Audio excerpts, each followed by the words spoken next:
heart disease remains the leading global killer, often evoking a sense of inevitability. Many believe arterial plaque is a one-way street, something only to manage. But what if it were possible to actively support the regression of this plaque, not just slow its progression? This fundamental question has driven cardiology for decades. While the pharmaceutical industry has invested hundreds of billions annually, developing potent drugs with landmark trial results, quieter breakthroughs have emerged from smaller studies. These investigations revealed surprisingly powerful effects from simpler, natural interventions, effects that in some critical aspects have even surpassed those of complex medications. I'm Dr. Kevin Ham, a physician and, crucially, a patient myself. I live with significant arterial plaque, with blockages up to 77% in my vessels. My personal journey fuels my commitment to explore every facet of cardiovascular health. Today we're conducting a unique comparison, the 3 most powerful cholesterol-lowering drugs ever created, pitted head-to-head against 3 specific foods. I will share every number, every mechanism, and the real-world implications, offering a holistic perspective on arterial health.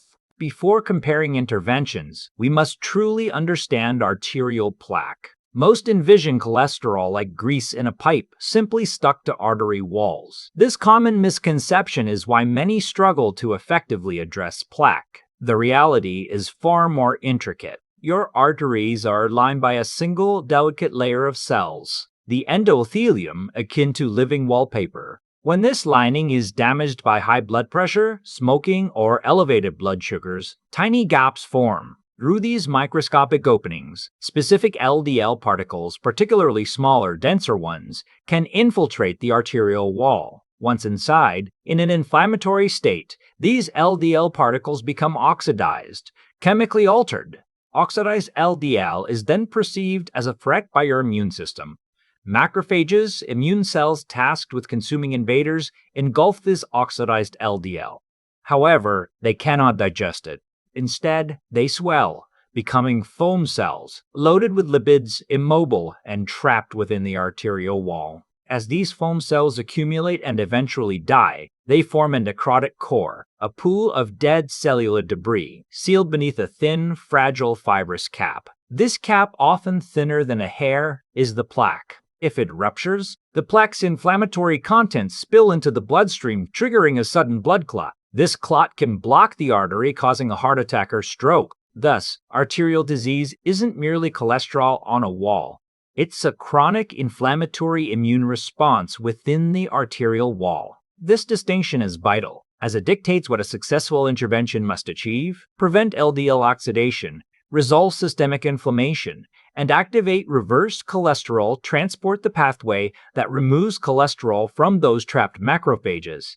This pathway is our central target. Let's begin by examining the peak performance of modern pharmacological interventions. The ASCRO-wide trial, JAMA 2006, involved 349 patients on 40 milligrams daily rosuvastatin, a potent statin, for 2 years. LDL cholesterol reduced by 53%. From 130 to 61 milligrams/dl, and HDL increased modestly. Intravascular ultrasound showed a 0.98% decrease in coronary plaque volume, while a small regression, less than 1% over 2 years. It was significant as the first time a statin demonstrated any plaque reduction. My view is it suggests more of an arrest in disease progression than robust reversal. Next, the even more powerful PCSK9 inhibitors. The GLOGOL-V trial, JMA 2016, studied evolocumab, Repatha, and 968 statin-treated patients receiving monthly injections for 76 weeks. LDL plummeted to an unprecedented average of 36.6 milligrams/dl, yet plaque volume decreased by 0.95%, remarkably similar to the statin study.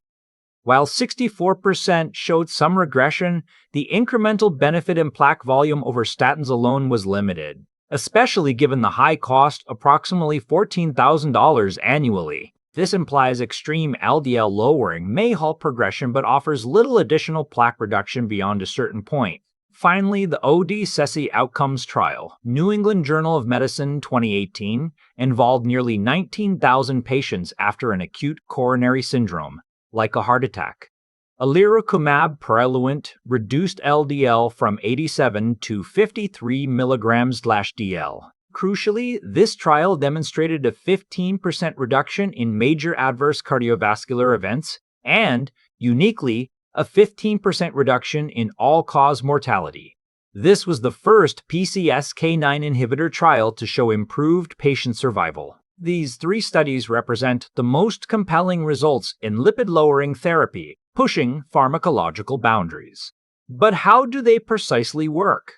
Statins operate by blocking HMG-CoA reductase, an enzyme in the mevalonate pathway vital for cholesterol production in every cell. This pathway also synthesizes coenzyme Q10, CoQ10, crucial for mitochondrial energy.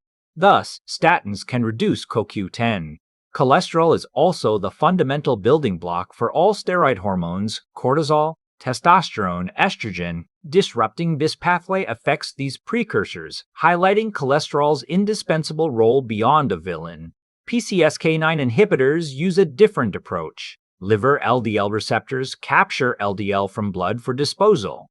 PCSK9 protein naturally degrades these receptors after use. Inhibitors block this degradation, preserving more receptors, dramatically increasing LDL clearance. This mechanism bypasses the mevalonate pathway, explaining its distinct effects. Statins slow a broad metabolic highway. PCSK9 inhibitors enhance the body's LDL cleanup crew. Given their mechanisms, distinct side effect profiles emerge. Statins often cause muscle pain, fatigue, and weakness linked to CoQ10 reduction. Levels can drop 50% within 2 weeks of high-dose use. Insufficient CoQ10 impairs mitochondrial energy, causing these muscular symptoms. 10 to 25% of patients discontinue statins due to discomfort. Neurologically, the FDA warns of statin-associated confusion and memory loss. This relates to cholesterol's vital role in brain function and myelin sheath integrity, essential for nerve transmission. Some studies also link statins to peripheral neuropathy, depression, and personality changes. Pathway disruption also reduces precursors for essential steroid hormones. A large study, 107,000 plus patients, showed 3% discontinuing statins, 60% citing side effects. PCSK9 inhibitors bypass the mevalonate pathway, while 3–4% experience injection site reactions. Steroid hormones, vitamin E, and sex hormones remain unaffected. Even with extremely low LDL, these drugs show no increased diabetes or cognitive impairment risk, a key systemic distinction. Before moving on, if you take a statin, have you experienced side effects or none? Share your insights below.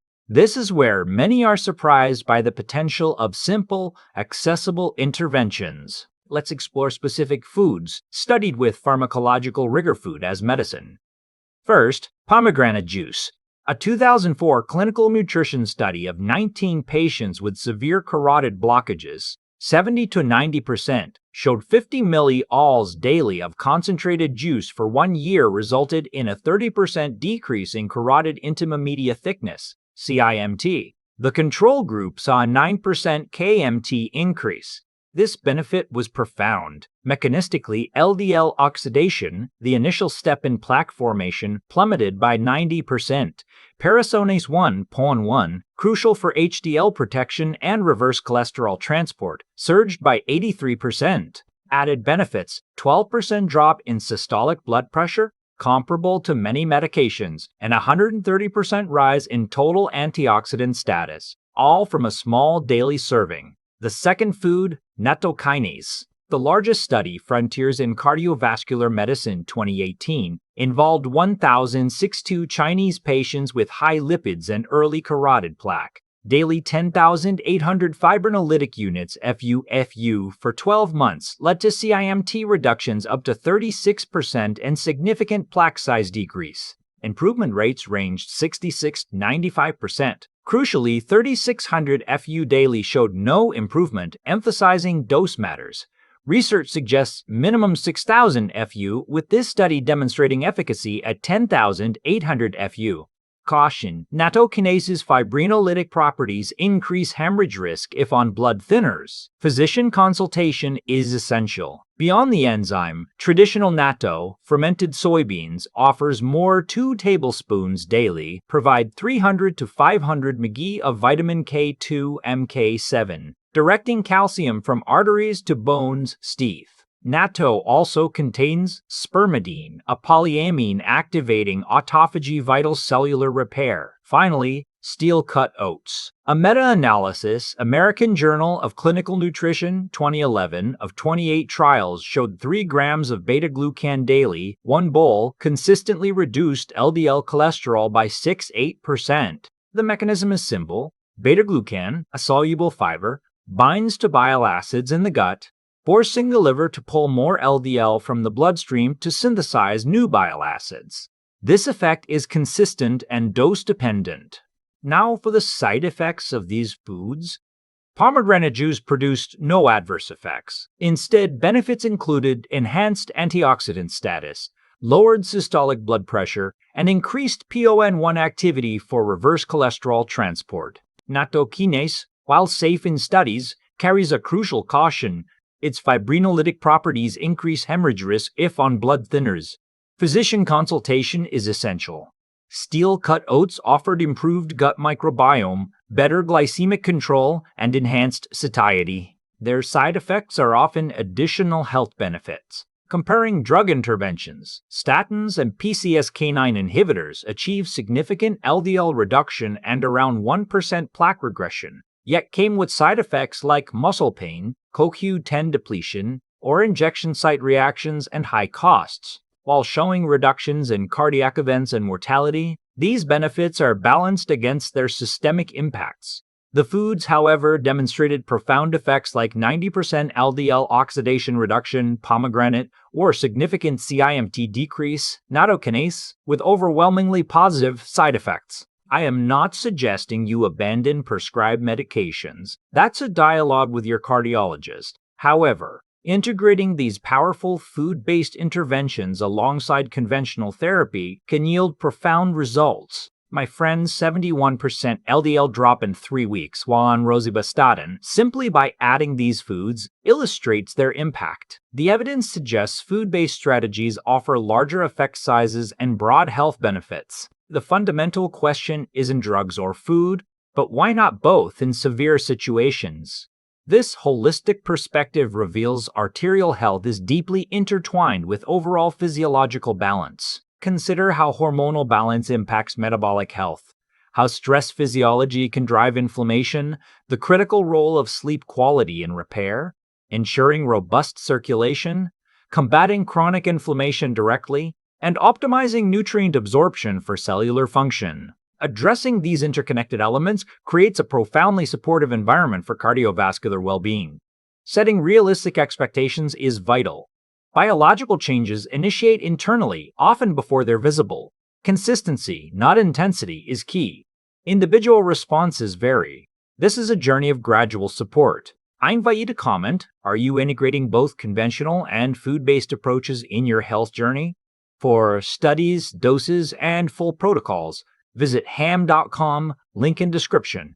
I'm Dr. Kevin Ham, a physician and patient, sharing measurable results. My mission is to empower you with knowledge to actively support your health. This approach contributes to positive outcomes for heart health, blood pressure, blood sugar, visceral fat, and cholesterol. Empower yourself. Take control. These videos educate and empower. Tag me, like, subscribe, and ask your questions. Share this video. Together we share vital health knowledge. For more, visit ham.com. Disclaimer: this content is educational only and not medical advice. For persistent concerns, consult a qualified professional.